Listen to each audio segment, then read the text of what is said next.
Hello guys at magandang araw sa inyong lahat. So si Kuya Will ang pag-uusapan natin. Si bigyan ng jacket yan. So si Willie Revillame. So anong nangyari sa campaign ni Kuya Will at bakit siya nabigo na makapasok sa top 12 kahit pang 12 lang wala, no? So ano nangyari dito kay Kuya Will? So bago yan ay simula May hanggang katapusan ay puro eleksyon ang pag-uusapan natin. So pag-uusapan natin yung mga analysis ko, yung reaction ko about sa mga results sa kakatapos lang na election 2025. So so yan si Willie Revillame. So pang ilan si Willie Revillame. So nagtapos siya sa so in, number 22. So 22nd place si Willie Revillame. Nagtapos siya with uh, 8,568,924 votes. Ang masakit ay tinalo pa siya ni kapwa celebrity Jimmy Bondoc, Philip Salvador, Colonel Bosita, at ang pinaka magulat dito, no?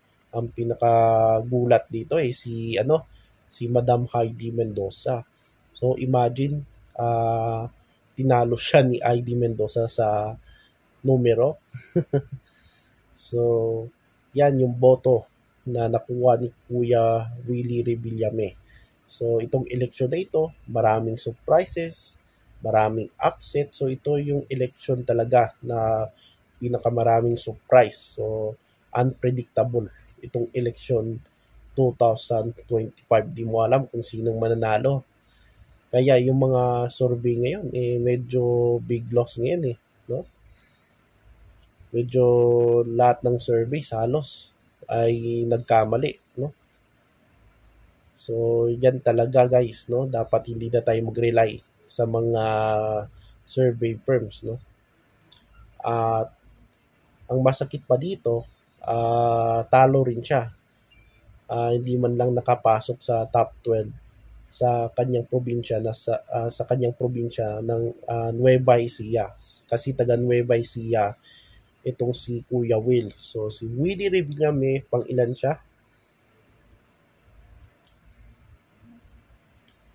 So si Willie Revillame ay sa probinsya ng Nueva Ecija ay nagtapos siya sa 14th place. So ang masakit dito kahit probinsya niya, talo siya with 311,499 votes. So number 1 ay si Bam Aquino with 559,000 votes. So si Revillame ay nasa number 14. Kahit sa kanyang bayan, no? Kung saan pinanganak siya at lumaki sa Kabanatuan ay hindi rin nakalusot si Kuya Will. So Kabanatuan check ko. Yan. So ang Cabanatuan City, Nueva Ecija, si Willie Revillame ay nasa 18th place sa kanyang bayan sa Cabanatuan, Nueva Ecija. Nakakuha lang siya ng 44,258 votes. So masakit talaga. At ang nag-number 1 ay si Bam Aquino. Got 91,787. So masakit talaga dito kay Kuya Willie Revillame. So bigyan ko kayo ng background about dito kay Willie Revillame. So nung way back 2022 ay sana tumakbo na ito, no? Sa Senado itong si Willie Revillame. Kaso hindi siya tumakbo, no? Itong si Kuya Will hindi siya nag-file ng COC. Kaya ngayong 2025 noong October last minute siya nag-filing, no, sa last day. Dahil last minute siya kasi na last minute siya nag-file, no? Yung last day ng filing ng COC dyan, nag-file si Willie Revillame at opisyal na siyang kumandidato bilang senador. So, itong si Kuya Will ay kakashow niya dyan sa kanyang programa sa TV5, yung Will to Win. Kaya itong si Willie Revillame ay nag-file ng kanyang COC sa pagka-senador at tumakbo siyang independent. So, yan guys. So, ito, anong dahilan kung bakit natalo si Kuya Willie Revillame? So, based sa aking reaction based sa aking saloobin kung bakit siya natalo. So, una, dapat sana sumama na lang siya, no, sa mga Duterte. Kung nandun pa siya sa mga Duterte, baka makachamba pa itong si Willie Revillame. So sa ngayon, yung mga nanalo sa ticket ni Digong, una dyan si Bongo, number 1, number 3 si Bato, at ang nakakasuppress dyan, number 6 si Marcoleta. So tatlo lang ang nakapasok sa Duterte. Kung nandyan sana si Willie Revillame sa grupo ni Duterte, nag-steal pa siya doon, ay baka machamban pa siya, no? Kasi tumakbo siyang independent. So, ang isip siguro ni Kuya Will ay medyo mahina na, no? Pahina na yung mga Duterte, kaya nag-independent na lang siya. So, ang strategy niya ay gusto niyang makuha ang boto ng mga, of course, DDS, loyalists, yung mga Iglesia ni Cristo, yung mga kakampings, at yung mga independents. So, si Kuya Will ay pumunta sa Naga City at nagpakita kay Atty. Leni Robredo. Of course, nag-abot ng tulong dahil nung panahon na yon ay nagbaha doon sa Naga. So, nag-abot siya ng tulong doon. So, na-appreciate naman ng mga kakampings. So, tanong dyan, iboboto kaya siya ng mga kakampings? Ang resulta, hindi. Hindi pa rin iboboto ng mga kakampings itong si Kuya Willie Revillame. So, wala rin. Kahit yung Iglesia ni Cristo, hindi siya inendorso. So, no? Tapos, yun, nag-independent siya. Ang isip siguro ni Kuya Will ay gusto niya makuha yung mga boto galing sa iba't ibang kampo. So, parang wala, hindi nangyari yun.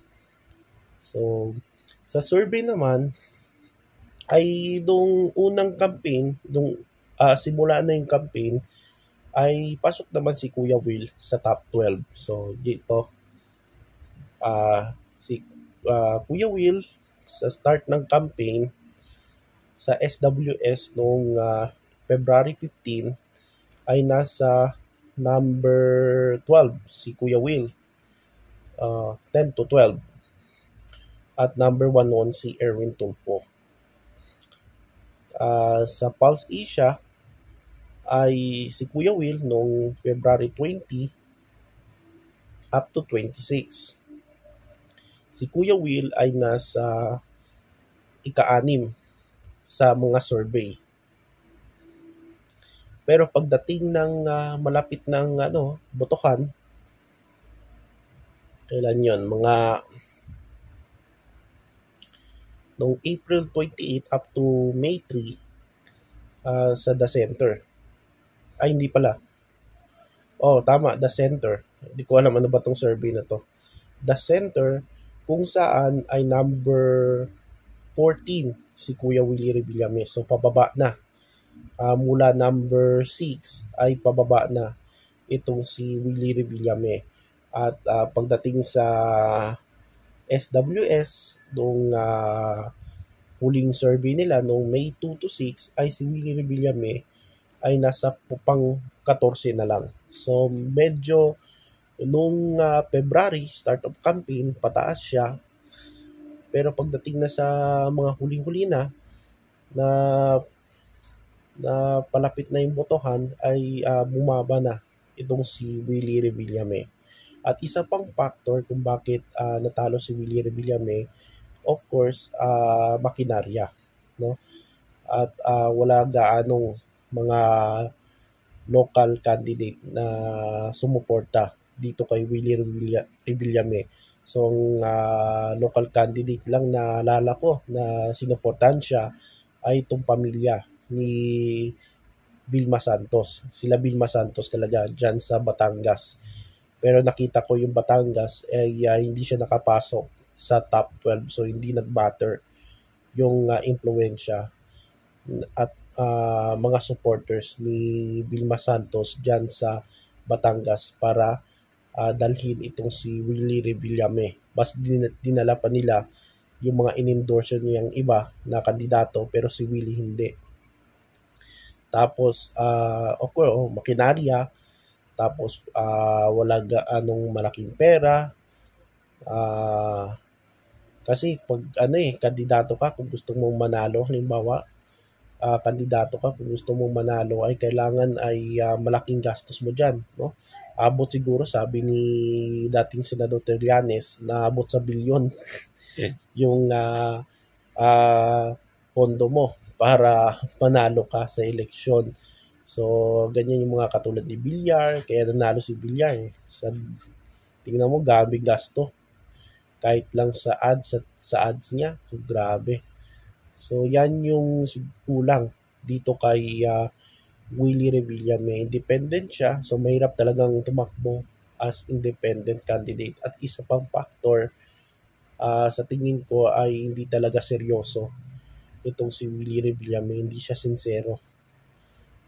'Di ba sabi niya hindi kapag hindi siya kapag nanalo daw siya, hindi daw siya magdedebate. So meron bang senador na ganyan na hindi magdedebate? Tapos sabi pa niya na na hindi siya hindi niya sabihin yung kanyang plataforma sa kampanya. So, sasabihin na lang niya yung kanyang plataforma kapag nanalo na siya. So, meron ba ganung gusto maging senador na hindi magdedebate at walang plataforma? So, naisip siguro ng mga tao na wala ito, no? Okay din naman si Willie. Sa pagtulong lang sa mga mahihirap, okay na siya, no?